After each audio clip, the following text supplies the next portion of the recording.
Joined now by John Rich. He knows a little bit about a lot of things. I think that's a good way to describe you.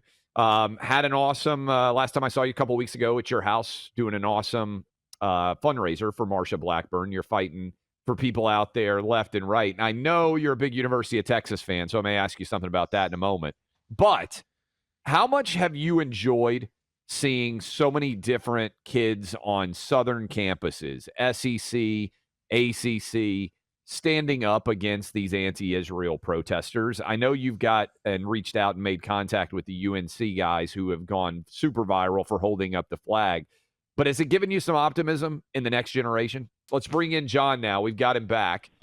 John Rich with us. I gave you an incredibly illustrious introduction. I don't know if you heard it, but I'll shorten it up now. You were raising money for Marsha Blackburn. You're a fantastic guy. You're a patriot. Are you optimistic? I know you've made contact with the UNC fraternity guys who helped to hold up the flag. When you see what's happened at so many different Southern schools and the kids who've been willing to show up and counter protest the anti-Israel protesters, are you optimistic about the next generation? What can you tell us about your contact with those guys? Yes, I am. I can tell you. First of all, I play concerts all over the U.S., and so I see this kind of patriotism from the stage. I look out and see just vast tens of thousands of people singing, "God Bless America" at the top of their lungs at every single show. So they're out there. I think we have maybe been tricked into thinking that America's youth is by and large the ones that are running around acting like idiots and protesting and tearing stuff up, that we think that's what it is. But in honesty, what it is they're the ones that get on TV. I think the hard-working, forward-thinking American youth, for the most part, you don't see them on TV, man, because they're not causing any trouble. They're studying, they're working, they're trying to figure out how to plan their life and go be a success in America. So I don't think you hear from them. But when I saw those frat boys at UNC stand underneath the flag and make sure it didn't touch the ground, which is a big deal. Anybody that knows about flag etiquette, you're never supposed to let the United States flag touch the ground. I saw that and went, well, somebody raised those boys right, because they know how to treat the flag. And even though they had rocks and bottles and sticks being thrown at them, they never dropped the flag. They just held it until it got raised back up to the top. It impressed me to such a degree that I basically just reached out on Twitter, on X, and I said, hey, if anybody knows how to get a hold of these guys, let me know. But I would like to offer a free concert for them whenever they decide to have this rager, as they put it, on their donation page. And now I've been able to connect with those guys, and it looks like we're going to put something together really significant. I've had all kinds of artists calling me saying, hey, man, let me know when that date is, because I will be there. Lee Greenwood hit me with a text and said, hey, John, you think those college guys would want to hear God Bless the USA? And I said, yeah, Lee, I'm pretty sure they'd want to hear that one. And so he goes, cool, tell them I'm in. So I think this can become a real moment where we celebrate young Americans who are patriotic and who are sick and tired of the nonsense that they've had to deal with. You think about what they've been through since 2020. Take the vax or you can't go to college. Take all your classes online. No, you're not going to have a graduation. And now they look up and their campuses are totally overrun. And here we go again. They've got a lot to deal with. So I think they should be celebrated, and I'm proud to be a part of it, and looking forward to making this a really big deal. Hey, John, it's Buck. You're a country music superstar, a patriot, and a musician. So we think you're perfect to weigh in on a controversy here. I don't want to put you too much on the hot seat, but as a musician and country music superstar, do you give respect to all instruments, including all of the woodwinds, equally, or do you pick and choose among the instruments out there? Because I will tell you, Clay has some choice words about flute players, sir. Clay's calling out the flute players. I'm anti-flute. I think if you're a grown man, you play the flute, you should have picked another instrument. You're a musical genius. How do you analyze the different respective instruments? Well, I will tell you that back in the day now, the Revolutionary War, they had guys hitting the drums, yes, and they had guys blowing flutes, okay? I mean, you heard it coming across Clay. the hills. The British heard it. So, I don't know, that's pretty manly. If you can continue playing a flute while bullets are whizzing by your head, that's pretty good. So I don't know. I Thank might you, have to. sir. He didn't even have to go No. Jethro Tull on us. He just pulled out Revolutionary War, Clay. I think John just solved this riddle. John, Yeah. tying in with that, you got a great whiskey, and I was sampling some of it at your Marsha Blackburn fundraiser that you threw. I don't know how many times you've been to the Derby. Buck has never been. I've been a couple of times. We're going to be in Louisville tomorrow going. I said, and again, you're a whiskey guy. You know bourbon. You know that the mint julep, in my opinion, I'm an old-fashioned guy. I'm also fine with whiskey, and on ice.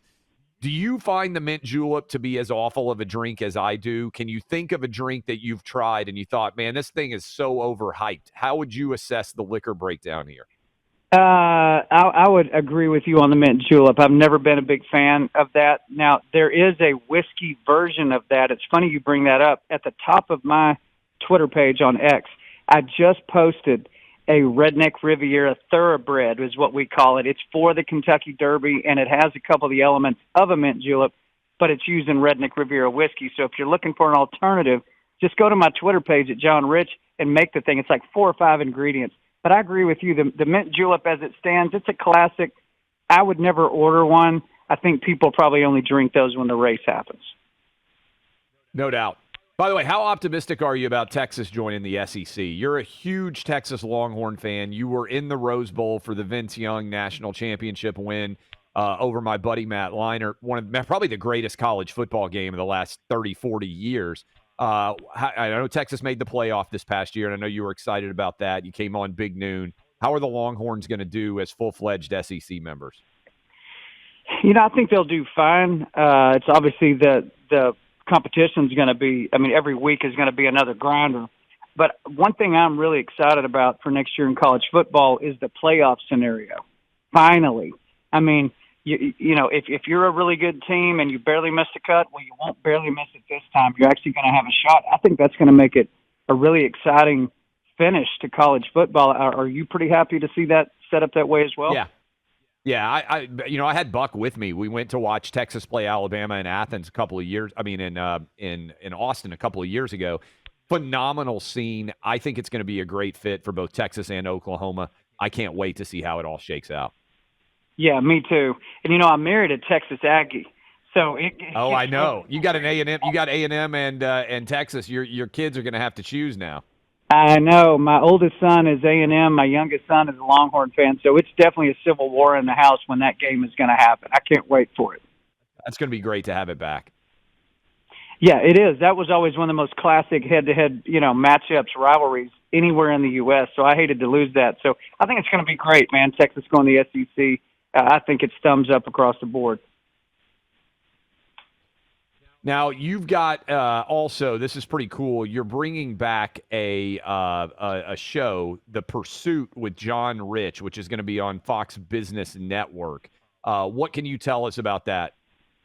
So this is a show that I created, and I host the show. It's about people who pursue happiness in America. With all the negativity going on, even in this interview, we have to talk about it. I thought, man, if you can unplug on a Saturday night and watch some really entertaining stuff that's positive and talks about the greatness of our country, that's a good show. So that's what's coming on Saturday nights now on Fox Business Network, 8 o'clock Eastern, 7 Central. It's people like Tim Tebow, Dana White, Wolfgang Puck, Gary Sinise, Vanilla Ice, on and on and on. Michael W. Smith, Jim Brewer, who I think is the funniest guy in America right now. So it's a lot of really high-caliber people telling their stories. So if you get a chance, Saturday evening, sit back and turn it on and check it out. Last question for you, John, as we go out. You mentioned that you've been in contact with those UNC fraternity brothers who held the flag and kept it off the ground. Also that Lee Greenwood wants to be involved, potentially other artists. What do you think the chances are Donald Trump wants to be involved? I know you played at one of his most recent fundraisers that he did here in Nashville. And how big of a party could that really turn into, given how many people want to be a part of celebrating America with those North Carolinians? It wouldn't shock me if he wanted to come. I think it's probably up to the guys on the ground. Honestly, it's up to those college boys. They're the reason we're having this discussion. So if they wanted to invite Trump, they should invite him. If they don't want to make it political at all, that's also totally fine with me. I will tell you, I was contacted by Bikers for Trump out of North Carolina, and the guy said, "Hey, you better book a very large venue because we're all coming." I said, "Wow, okay." So I think this could turn into a really massive thing, and I hope it. We're going to call it Flagstock, by the way, Flagstock. Oh, that's amazing! Imagine that T-shirt. I mean, it's perfect. So I hope Flagstock kicks off Flagstocks all over the United States. I hope campuses show their patriotism and walk out and be heard and stand up. I mean, they've got a right to protest on one side, and we've got a right to say what we want to say too. And there's a lot more of them, more of us than there are of them. I am firmly convinced of that. God bless those boys from UNC. No doubt. We want to be there. Flagstock is an amazing, amazing name. Buck and I need to be there as well. John, I'll see you around soon, I'm sure. Appreciate the time, my man. Yes, sir. Thank you. Bye. Look, I want to tell you, you're hearing from Buck and me. We're going to be at the Kentucky Derby tomorrow. And maybe you're not going to be at the Derby. Maybe you want to kick back and watch some of the NBA playoffs or the NHL playoffs or Major League Baseball seasons in full swing. Why not get hooked up with Prize Picks? You can play it in Florida. You can play it in Georgia. You can play it in California. You can play it in Texas. If you're feeling a bit left out, over 30 states, just trust me, go to prizepicks.com, use my name, Clay. They'll give you $100 match. That is, if you put $100 in, they'll give you $100 to match whatever you put in. You put in 50, they'll give you 50. You put in 25, they'll give you 25. And you can go and play and win up to 10x your money by just having a good time. Again, Florida, Texas, California, Georgia, lots of places where you may have been feeling left out. You can play with Prize Picks. PrizePicks.com. It's really easy. You pick a player and you figure out whether or not they're going to go for more or less. You're going to love it. I promise. Go ahead and get subscribed right now. Use my name, Clay, C-L-A-Y, and you will be well on your way to having a good time with Prize Picks. That's prizepicks.com. My name, Clay.